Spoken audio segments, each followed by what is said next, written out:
This is the VOA Special English Economics Report.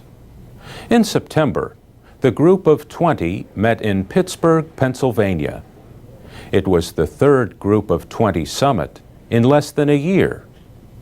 Leaders of the major developed and developing economies discussed ways to fix the world financial system. In April, they had agreed to do everything necessary to prevent a collapse. This time, they noted their success, but warned that the process of recovery and repair remains incomplete. The presidents and prime ministers launched what they called a framework for strong, sustainable, and balanced growth.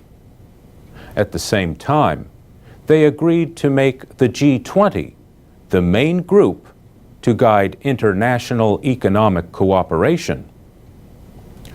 For years, that has been a job for the Group of 8: Britain, Canada, France, Germany, Italy, Japan, Russia, and the United States. But the world's economic power structure has changed. The G8 leaves out developing nations with big populations and growing economies like China, India, and Brazil. In Pittsburgh, rich nations agreed to also give up some of their representation in the International Monetary Fund. And they called for more voting power for developing nations in the World Bank. Giath Naqshbandi is a professor of international business at American University in Washington, D.C. He said the decision to cooperate on economic policy is important, given how much gross domestic product the G20 represents. He said that when you talk about the G20, you are talking about 19 countries, plus the European Union, that produce 95% of the GDP in the world. Martin Edwards is an assistant professor at Seton Hall University in New Jersey, who has written about the IMF. He says increasing the influence of developing nations will increase the standing of the fund and the World Bank.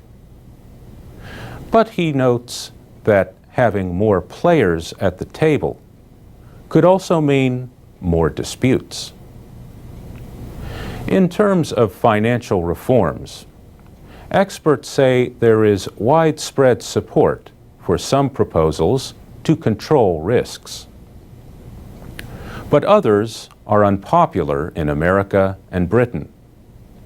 These include linking the pay of bankers to their bank's long-term performance. G20 leaders plan to meet next in Canada in June and in South Korea next November. They face many hard choices in the coming months. Professor Naqshbandi says the biggest question is to what extent are they willing to follow their own advice? And that's the VOA Special English Economics Report.